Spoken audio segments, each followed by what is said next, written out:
All right, so I know today you've been doing a little bit of research into solar, and I know we're going to feature a land where solar would be perfect for it. So we'll get to that property here soon. So Christy, I'd love to hear from you. Obviously, we're not solar experts here. We don't install this stuff for a living, but we were just researching some stuff that we think could help everybody. So I'd love to know from you, Christy, what have you found out about solar energy? What are some things that people should know?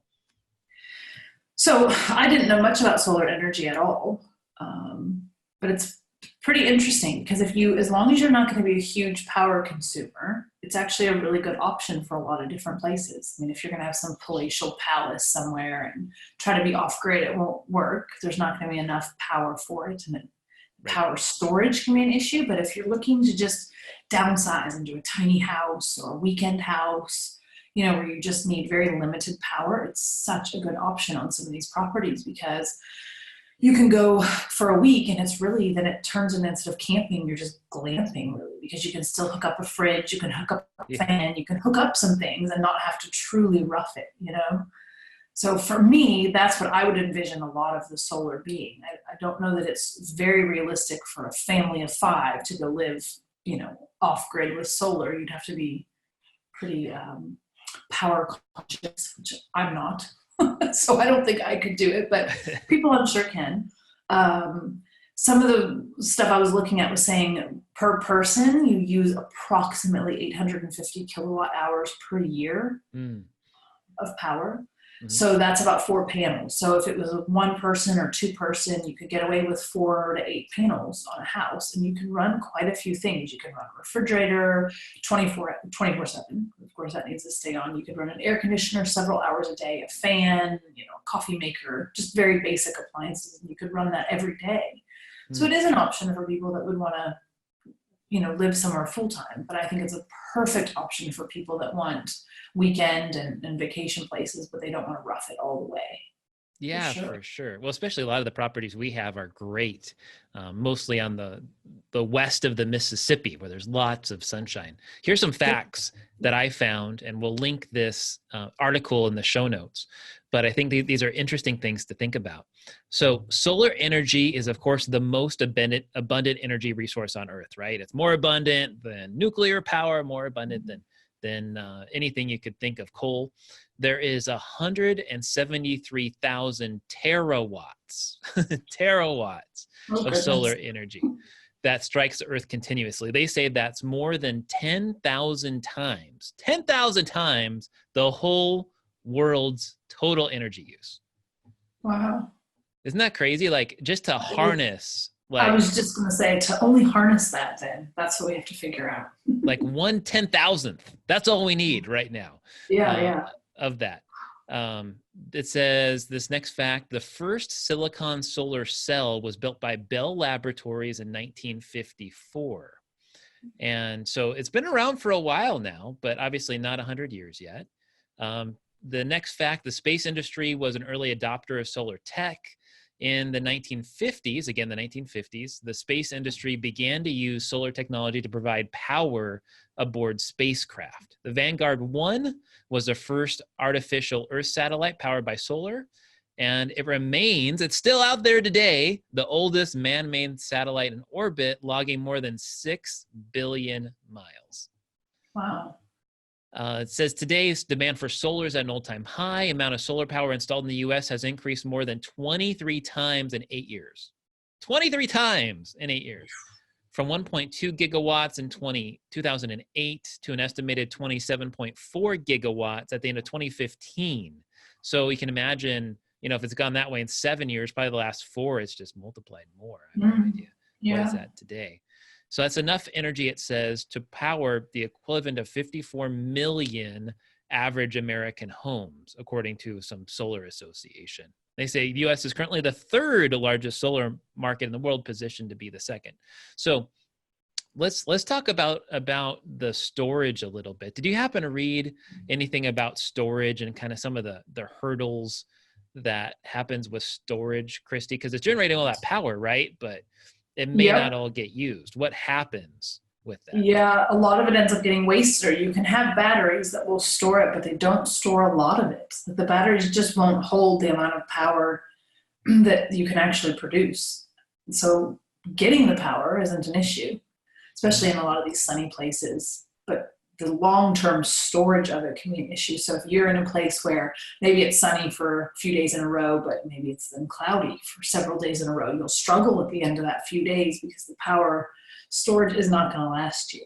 So it's definitely a place where you want to look for sunny places, not a lot of trees that would block it, because shadows are the enemy of solar panels for sure. You definitely want as much sun on that thing as you can get all day, every day. Absolutely. No, I think that's something that's been talked about a lot is the batteries. And I know some of the pros and cons, right? Like solar, obviously it's can be cheaper in the long run. It's not like a wind turbine that's making a ton of noise. You can be anywhere with it potentially.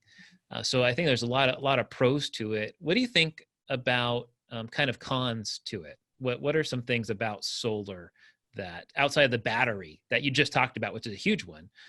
Yeah. What are some of the other cons with it, Christy?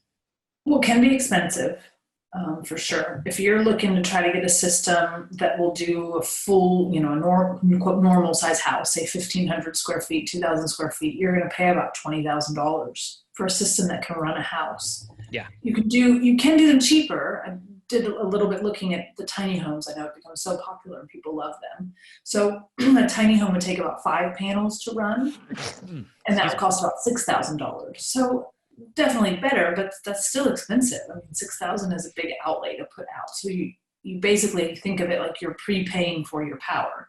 Yeah. But how long would it take you to spend $6,000 in power? Quite a bit. So the cost can be an obstruction.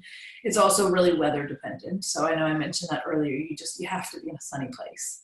Like the Pacific Northwest is not going to be a great place for solar where it's not going to work. I mean, it would be a disaster.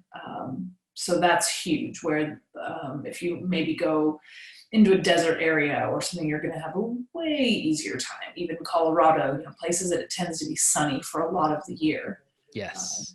Yeah, even here in Minnesota, it actually can work pretty well, because even though it's cold here, you get nice sunny weather a lot of the year. Ironically, today it's raining. Yeah, of course. The day you talk about solar power, it would be raining. Right? Now, I was reading about average costs, and I'm curious to get your input. Something that I hear a lot from people, whether it's like power or whether it's a septic system, they say, how much does it cost? And the hard part is that the costs are so variable, right? Because it depends on the quality, it depends on the size. There's so many different factors that plug into what you get, whether it's septic or solar or a well, all of those different things just vary so much from place to place. I mean, on a budget, you might be able to get it. I was reading an article that said as low as $2,000. Oh, wow. But the average is like 20 grand. So obviously you can go cheaper to get started, and then you can get more expensive. Do you know anything about that at all, Christy, in terms of the cost? Well, I think too, it's going to vary depending on the location, the local economy. I mean, something on the East Coast, you can buy it, in a rural area in Arkansas way cheaper. So I would imagine that all of this is the same, and it's going to vary from company to company, place to place. There's just huge factors. So just like when people ask, how much does a septic cost? How much will a well cost? The best bet is to do research on the area that you want to be in to make sure you're getting the correct information. We're trying to get as much information as we can out there, but you can't beat me up if I'm wrong either. Well, here's something else I thought does vary so much. Absolutely. Well, here's something else I thought was cool that I'm looking at here online. And again, we'll link all of this in the show notes, is that, a lot of people, they pay us monthly to buy a property. Well, you can do the same thing with solar too. There's actually lenders that specialize in solar. So you don't have to have it all in cash. So I'm looking here in Minnesota, for example, there's this company, GreenBiz Financial, that offer rates as low as 3% and terms start at financing it over 8 years, up to 20. There's another company, Home Loan Investment Bank.